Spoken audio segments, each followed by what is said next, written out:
1. I worked in a hospital in environmental services as a second job. One lady, awesome coworker, and I worked together very well and have always tag-teamed very well to get things done. I believe she has done a good job showing me everything that needs to be taken care of and teaching me the proper procedures. One Saturday, I worked labor and delivery and women's. I cleaned the staff locker rooms and took care of all discharge rooms. Then checked all the patient rooms and did the daily jobs, which consisted of mopping floors, gathering laundry, trash, and getting fresh towels for patients when they requested it. Towards the end of my shift, they discharged 4 rooms on the women's side. I had done 2 by the time AC got there. She asked me if I could get more linens for upstairs before I left because they were out of spreads. I get to the laundry room, and there weren't any spreads to be found. I only found 7 in the dirty bin, and the other bins were piles high with bags of linens that hadn't been sorted yet. I didn't have time to sort through them, so I started the 7 I found so AC could dry them and have them for the night. I also contacted my supervisor and asked if I could stay over to help AC get caught up and put on some spreads to wash. He asked why there aren't any spreads in laundry if he had 2 people working in laundry all day. He told me that the next day I was to swap with lazy coworker number 1 and work in laundry, and that those washers were never to stop running. The next morning when I got there, lazy coworker 1 confronted me and asked why I was working in laundry, and she had to go do labor and delivery. I just said I didn't know anything. She turned around and walked on, and I went into laundry. Lazy coworker number 2 was sorting laundry already, and all the washers were running with towels and sheets, but not 1 load of spreads. I put gloves on to help her sort. She told me to fold laundry and that she would sort. I didn't see her much after that for the rest of the day. So after I got there, a department called and said they needed linens. Lazy coworker number 2 sent me to fill up the linens at the department. I came back to begin folding laundry again. At one point, the alarms were going off on the washers. So I go in there to check, and lazy coworker 2 is nowhere to be found. I empty a washer and start a load of spreads only. As soon as they are finished, dried and folded, I tell her I'm going to run these spreads around to the departments. She told me I wasn't supposed to take linens anywhere, that they were supposed to come to get their own linens. I told her that I knew that they didn't have any spreads, though, and needed them. She just repeated herself. I just said, okay, and then went anyway. I've been told before that procedure was if there were 2 laundry, that we were to run the linens to the departments, and that the departments only came to get their own if only 1 was in laundry. Lazy coworker 2 playing at being a supervisor and giving me false information. Plus, she just contradicted herself and sent me to deliver linens the first time. I didn't see much of lazy coworker 2 after that. I assumed she was running errands and picking up linens from the other departments and sorting. At one point, she walked out with her lunchbox and didn't say anything, and I didn't see her for another 30 minutes, so I assumed it was to go to lunch. Later I found out that she never clocked out and left her shift to go to church.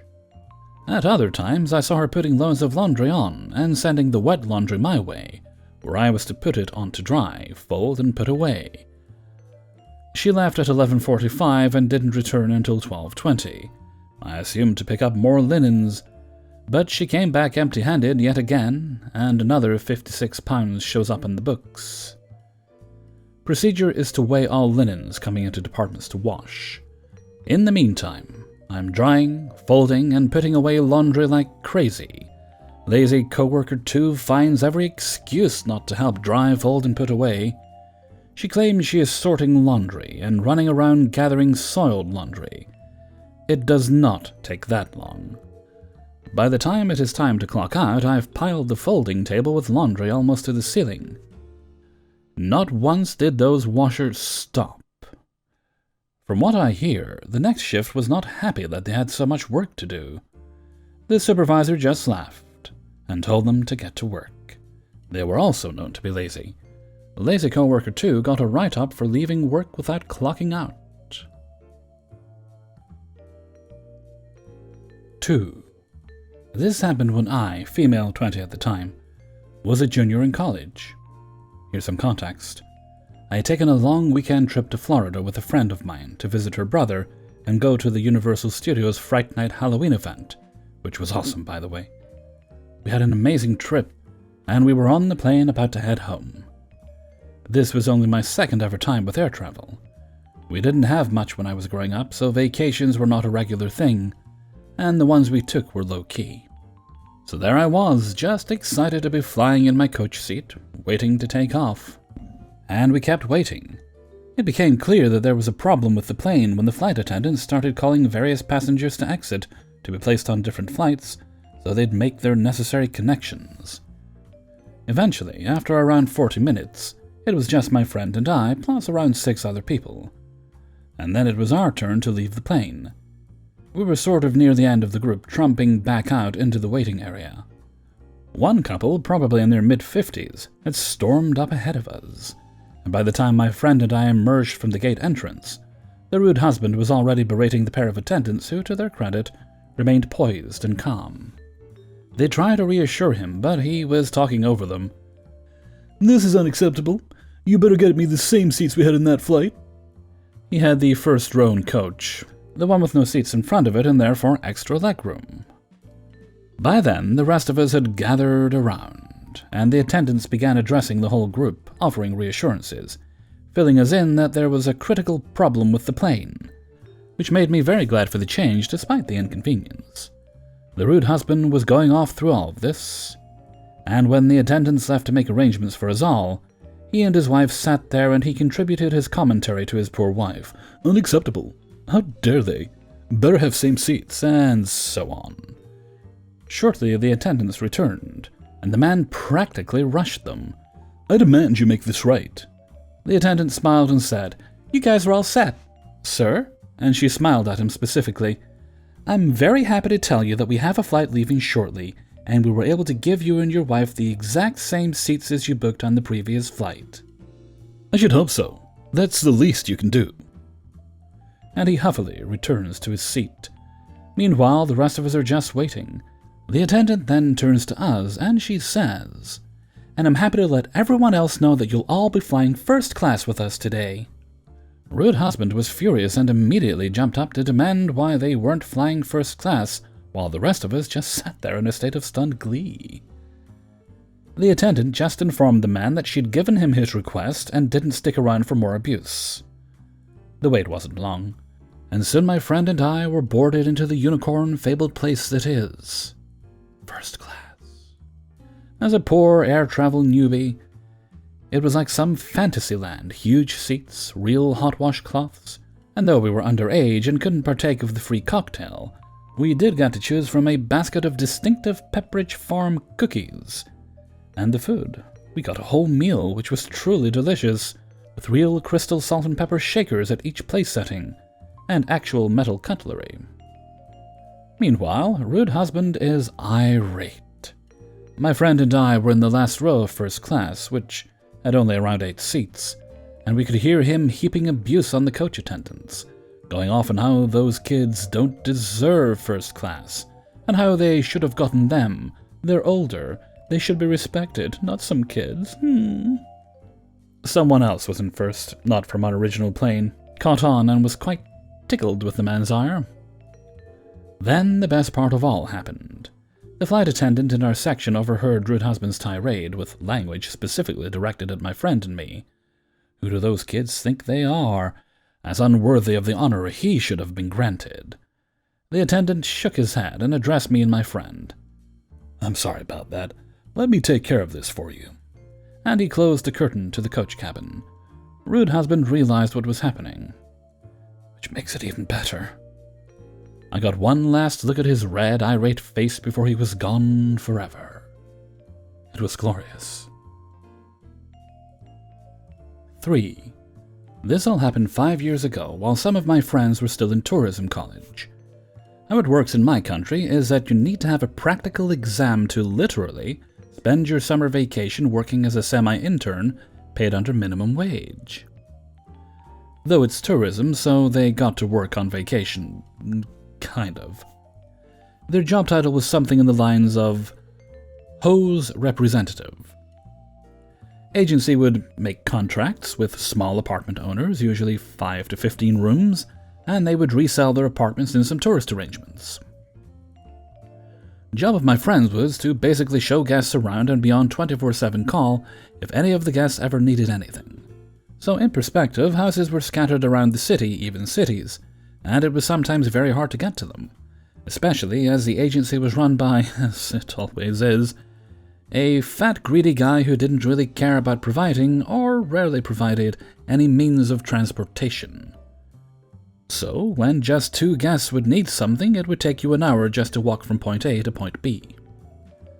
How one day-to-day operation would look for them. They had income of new guests 2 times a week, I think, and the agency would usually transport people by plane and buses, so it would be just one big group. This is your apartment, there's a store, there's a beach, call me if you need anything. Easy as that in 90% of the time. Though there were other more damaging groups, or self-transport groups, how they called them.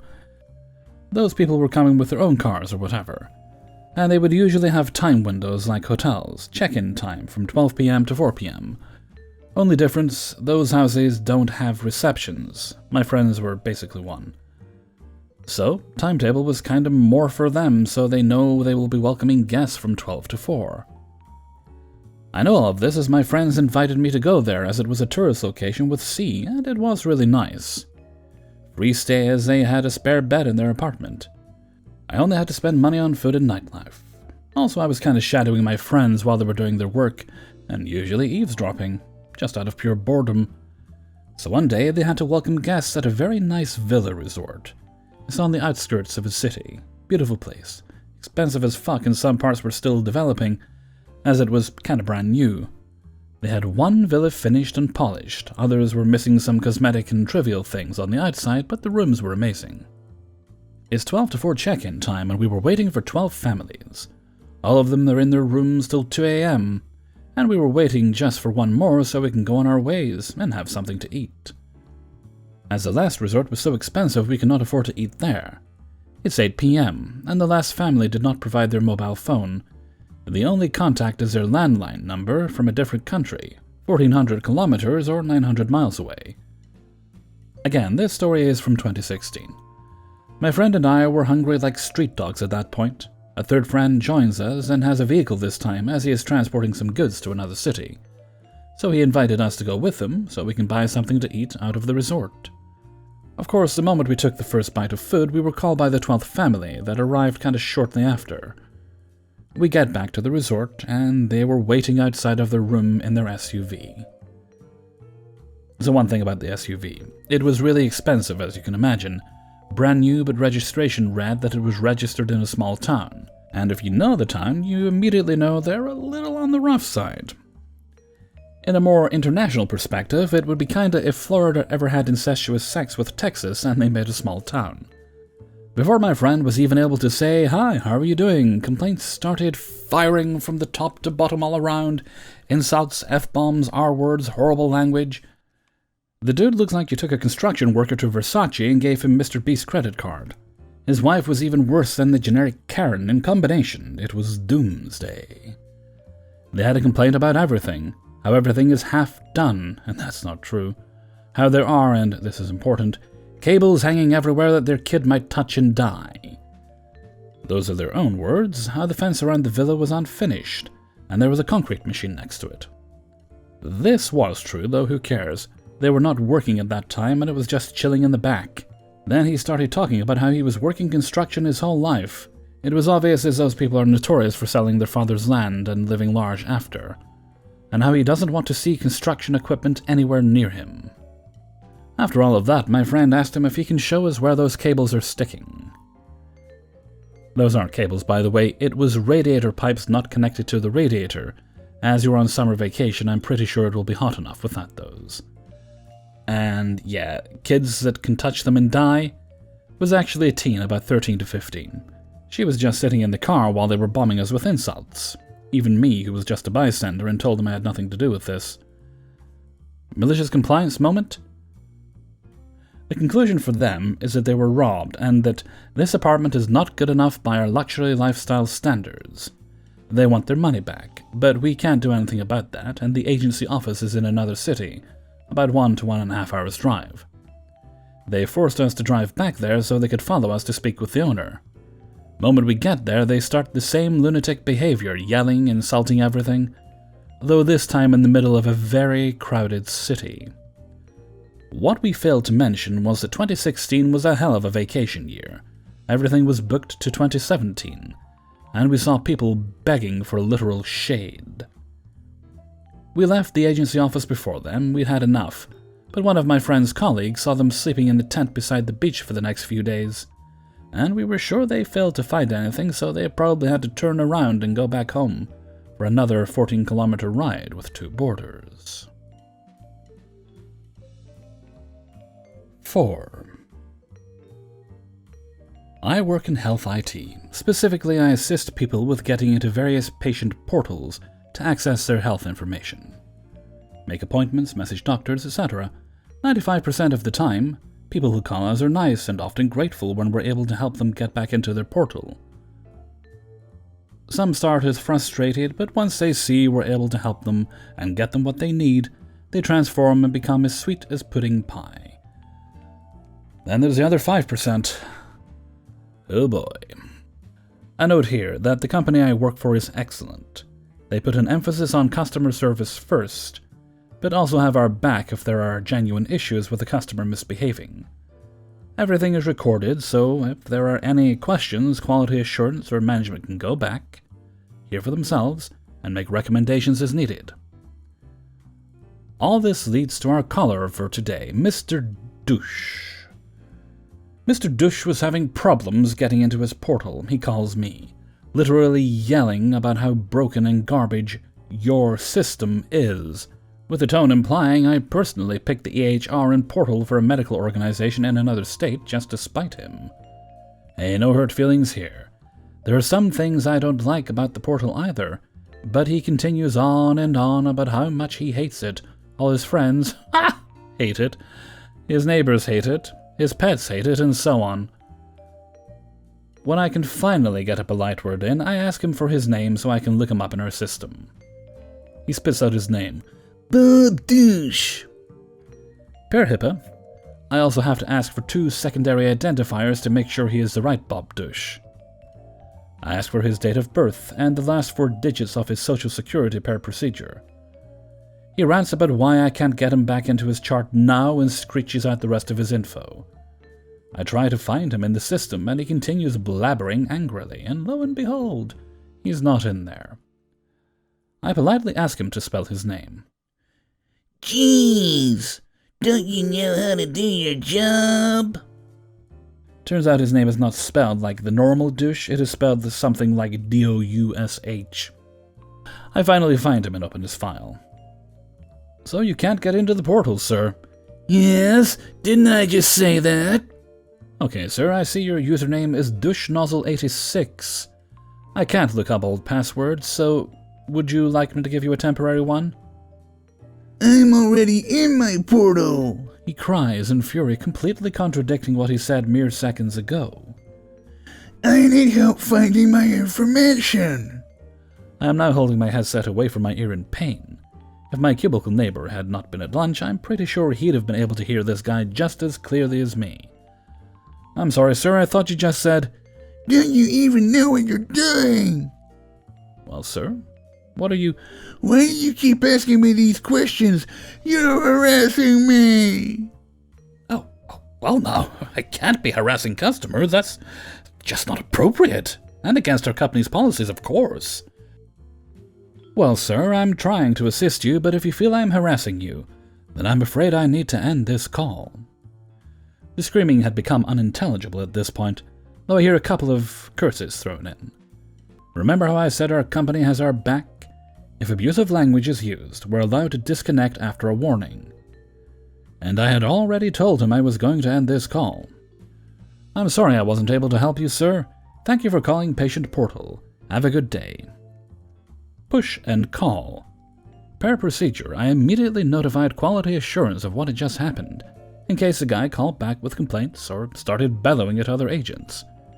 QA listens to a call and comes back with, wow, that guy started angry and he never let up. You try to help, and you had more patience than I would have. You're fine. I went on to help many other lovely customers through the rest of the day. He, thankfully, never called back.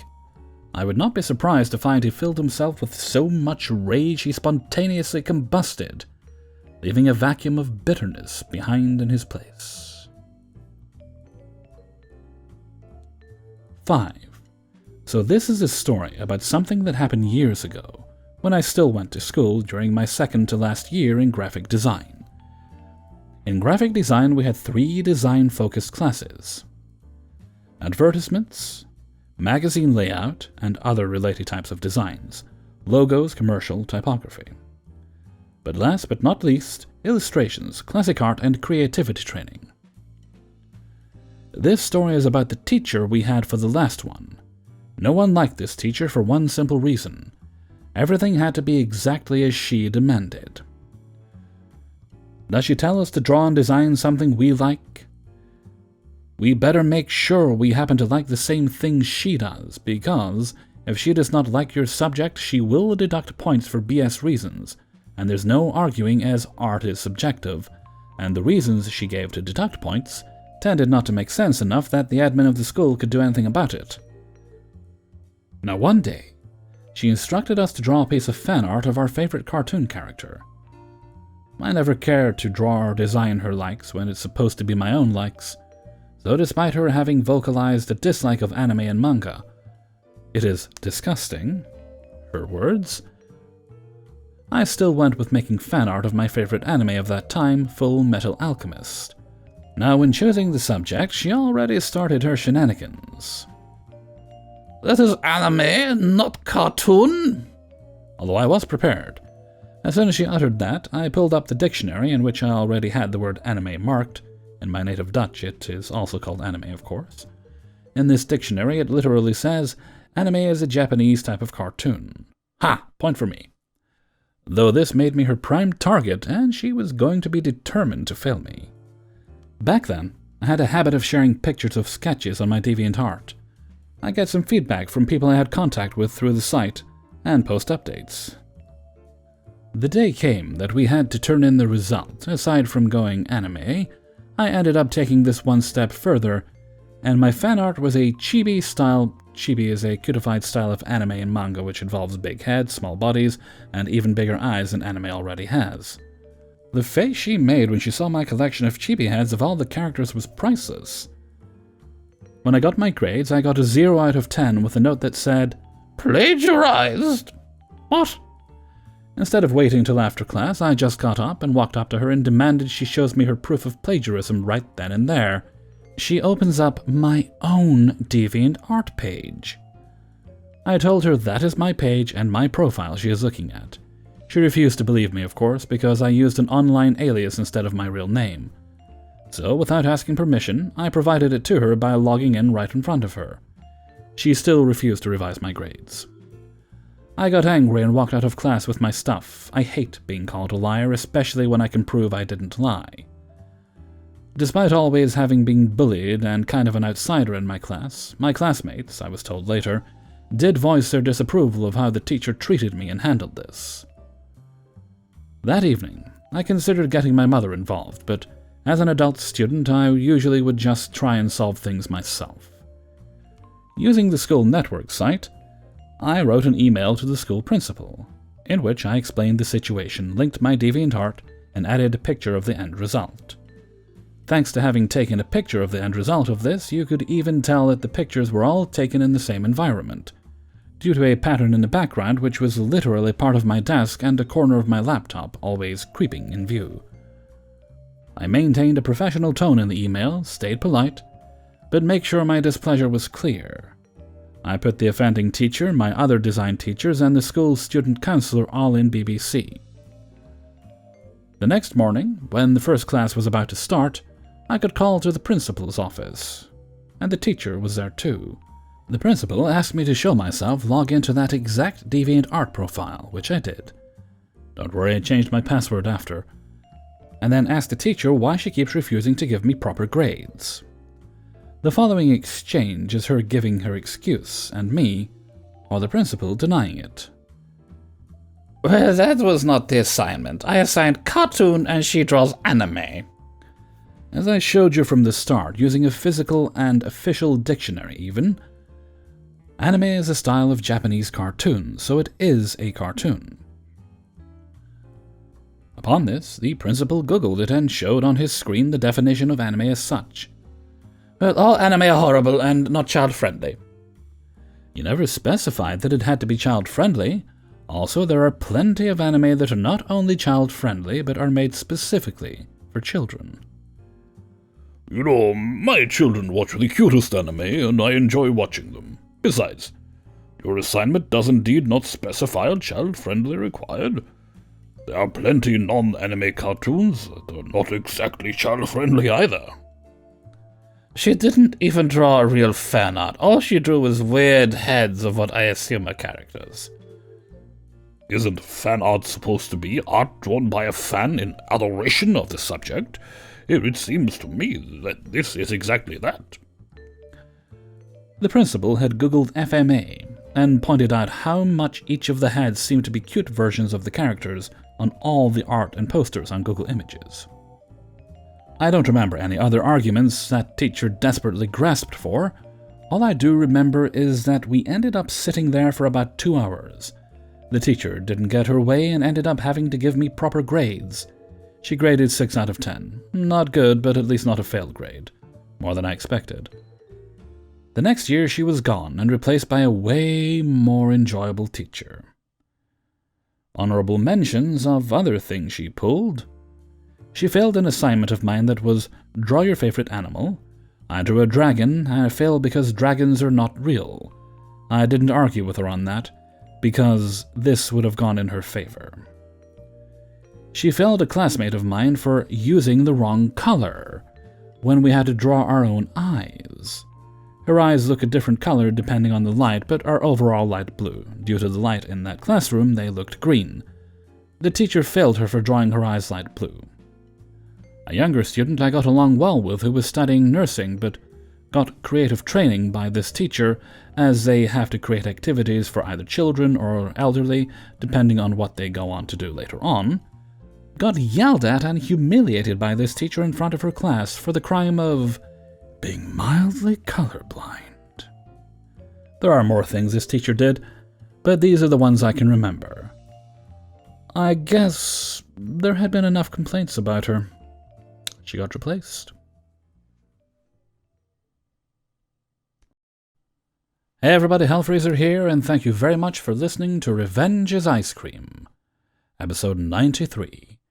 And thank you very much to everybody who allowed me to use and sent in stories for use in this video. If you enjoyed the video, then please do like and subscribe, and ring the notification bell if you would like to be notified when I upload videos. Okay, let's see. Oh yes, I have a little birthday shout out to do. This one comes from Carla Kirkpatrick, and it goes to John David Clark. We're not 100% sure if their birthday's on the 1st or the 2nd, so we'll do it on the 1st. I hope you have a very happy birthday, and if I may, I'm going to give you a little sing-song now. Happy birthday to you. Happy birthday to you. Happy birthday, John David Clark. Happy birthday to you. Alright, and on that note, we're going to wrap things up there. So until next time, thank you very much for listening, and take very good care of yourself.